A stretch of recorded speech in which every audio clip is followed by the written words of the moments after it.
Hai, T1 Minit hari ni. Okay, hari ni nak kongsi kes Viva je. Okay, Viva ni ada dua problem. Pertama, problem aircon dan brake. Ini untuk brake Viva dulu. Ni dia punya brake pad lah. Okay, untuk Viva kalau boleh nak tukar brake pad, cukup lah pakai yang apa kita panggil original Pro 2, cukup, tak ada masalah.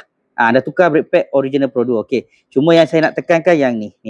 Ini disc dia ni. Okay, disc dia kalau nampak lah dengan mata kasar kita ni, tengok bahagian depan, bahagian belakang dia ni dah makan dah. Dan kalau boleh jangan gatal-gatal tangan, pergi skip.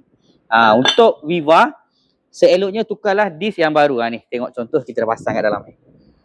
Tukar disc yang baru. Kenapa saya tak bagi skim tadi Sebab ni, bila kita skim, ni dia akan nipis. Tak kisahlah berapa ketebalan yang dia kata minimum sekalipun, Viva memang saya tak galakkan skim. Sebab ni dah dalam dah. Ini pun dah lekuk ke dalam. Kalau kita potong dia, dia lagi nipis dari ni.